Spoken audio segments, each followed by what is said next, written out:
This is Pelangi FM Radio Brunei. In a few moments, the news can be heard.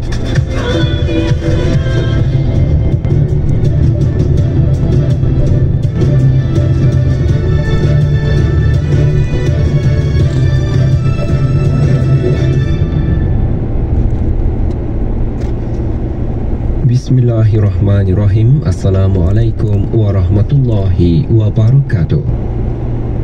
Dari Studio Jiblis 1 Radio Brunei, saya Majdi Dr. Haji Serbini.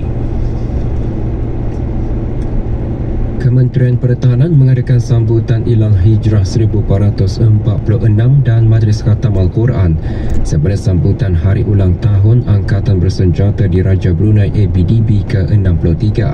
Majlis diadakan secara serentak pagi tadi di semua surau perkhemahan tentera ABDB termasuk Masjid Pulau Baru-Baru dengan tumpuan utama di Surau Al-Hikmah, Institut Latihan ABDB Penanjung Garrison. Hadirin berhormat, Pehin Datuk Lalu Raja Major Jeneral Bersara Datuk Paduka Seri Haji Awang Halbi bin Haji Muhammad Yusof, Menteri di Jabatan Perdana Menteri dan Menteri Pertahanan kedua. Majlis diisikan dengan ceramah khas bertajuk Memelihara Akal Masyarakat Sejahtera dan diikuti dengan Majlis Khatam Al-Quran. Pada majlis tersebut, Yang Berhormat juga menyerahkan kunci replika kenderaan jenazah tabung infak ABDB kepada Imam Surau Al-Hikmah. Juga diadakan penyerahan plak perasmian bagi Menara Surau Al-Hikmah. Pusat Pengajian Kesenian dan Kaligrafi Islam Yayasan Sultan Haji Hassan Al-Bolkiah telah merancang pelbagai usaha bagi memperkasa tujuan dan konsep penubuhannya, antaranya dengan menyelenggarakan kursus-kursus, bengkel-bengkel, seminar-seminar dan seumpamanya mengenai ilmu seni Islam. Petang tadi, pusat berkenaan buat culung kalinya menandatangani perjanjian bagi penganjuran acara Maharajan Kaligrafi Islam Antarabangsa Negara Brunei Darussalam BDIICF 2024. Majlis berlangsung di Pusat Pengajian Kesenian dan Kaligrafi Islam Yayasan Sultan Haji Hassan Al-Bolkiah. Menyaksikan majlis penandatanganan perjanjian tersebut, Pengiran Datuk Seri Paduka Haji Muhammad Tashim bin Pengiran Haji Hassan, Timbalan Menteri Hal Ehwal Ugama dan Tuan Terutama Profesor Dr. Hamid Ersoy, Duta Besar Istimewa dan Multak Republik Turkiye ke negara Brunei Darussalam.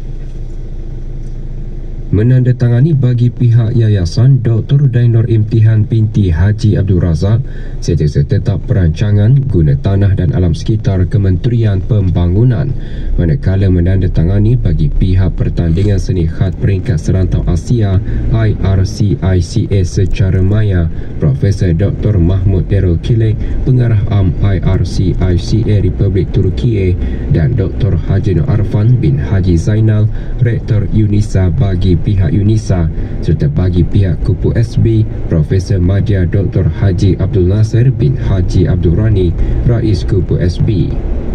BDIICF 2024 akan diadakan selama 3 hari bermula 15 Oktober di Pusat Persidangan Antarabangsa Berakas. Antara pengisian majlis termasuk pembentangan ucap tama dan pameran kaligrafi Islam antarabangsa. Bengkel khad kaligrafi selama 2 hari anjuran pejabat unit dakwah daerah Tutong berakhir dengan majlis penutupan dan penyampaian sijil kepada para peserta. Bengkel yang diadakan sempena Ilal Hijrah berlangsung di Perpustakaan Dewan Bahasa dan Pustaka Daerah Tutong. Penyampaian sijil disempurnakan oleh Yang Berhormat Awang Haji Muhammad Daniel Alastek bin Yaakob, Ahli Majlis Mesyuarat Negara, disertai oleh 30 orang. Bengkel yang mengunsurkan dakwah bil qalam itu antara lain bertujuan mengongsikan ilmu mengenai seni khad kepada para peserta. Universiti Brunei Darussalam UBD pagi tadi mengadakan program Quranic Journey khas bagi menyambut kedatangan Ilal Hijrah. Diadakan universiti berkenaan, majlis disemarakkan dengan bacaan surah Al-Kahfi dan sesi tadabbur Al-Quran khas. Hadir Dr. Hazri bin Haji Kifli, Naib Chancellor UBD. Program dimulakan dengan bacaan surah Al-Kahfi beramai-ramai dan diteruskan dengan tadabbur Al-Quran khas bertajuk Hijrah, Satu Nikmat dan Ujian. 150 orang menyertai program Rehlah Ilmiah Dakwah Keton Hijrah 1446, Anjuran Pusat Dakwah Islamiah dan Jabatan Hal Ehwal Masjid melalui program keagamaan belia di bawah Kementerian Hal Ehwal Ugama diadakan sempena sambutan Ilal Hijrah. Program berlangsung pagi tadi di Masjid Kampung Bengkurong. Hadir Awang Haji Hardi Fadilah bin Haji Muhammad Saleh, Pemangku Timbalan Setiausaha Tetap Dasar dan Keagamaan Kementerian Hal Ehwal Ugama. Program diisi dengan bacaan surah Al-Kahfi dan tazkirah subuh bertajuk Memelihara Akal Masyarakat Sejahtera. Juga diadakan aktiviti walkathon di kawasan berhampiran Masjid Kampung Bengkurong. Bengkel Asas Kemahiran Perkhidmatan dan Penyelenggaraan Hotel selama 3 hari berakhir dengan majlis penyampaian sijil kepada para peserta dianjurkan oleh Jabatan Belia dan Sukan Cawangan Daerah Belait dengan kerjasama sebuah hotel di Kuala Belait. Bengkel disertai oleh 45 belia. Selain memberi pengetahuan dan kemahiran asas kepada para peserta dalam bidang penyelenggaraan hotel, bengkel juga dihasrat dapat membantu para belia mendapatkan pekerjaan dalam bidang perhotelan.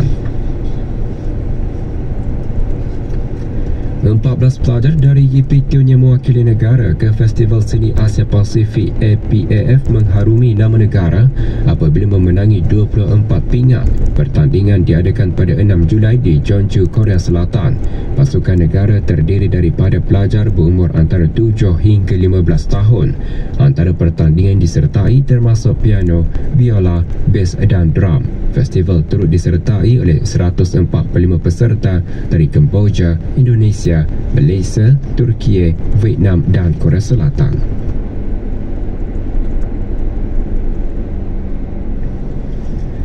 Jabatan Kaji Cuaca Brunei Darussalam memaklumkan bahawa tidak ada sistem taufan dikesan di Laut Cina Selatan pada masa ini.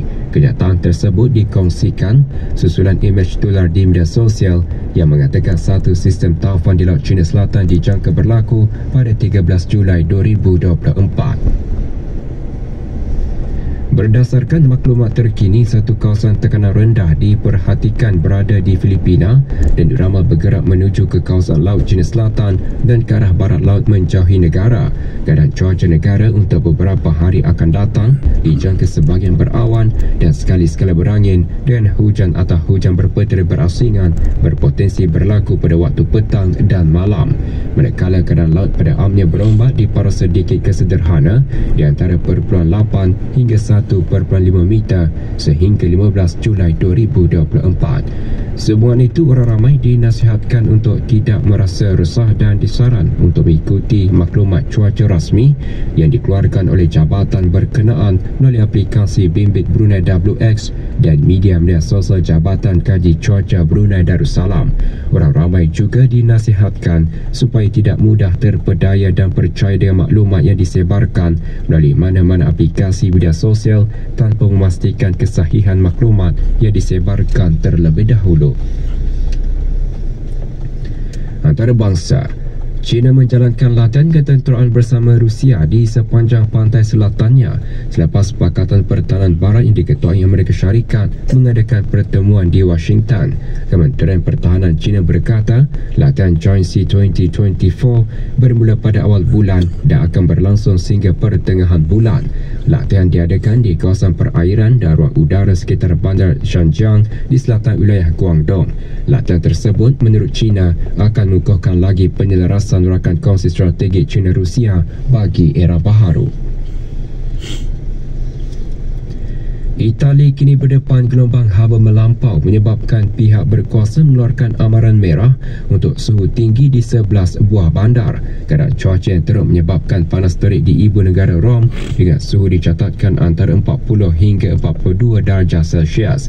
Kementerian Kesihatan setempat yang mengkategorikan tahap risiko suhu kepada 4 kod warna menaikkan 7 bandar kepada kategori tertinggi merah apabila gelombang haba terus meningkat. 4 pendatang dilaporkan lemas di Channel di pantai utara Perancis ketika cuba menyeberang ke Britain. Tentera laut pergi ke lokasi kejadian selepas menerima laporan terdapat beberapa orang pendatang terjatuh ke dalam laut ketika cuba menyeberangi Channel. Setakat ini 19 pendatang asing dilaporkan maut ketika cuba menyeberang ke Britain dari Perancis dia menaiki bot yang syarat dengan penumpang.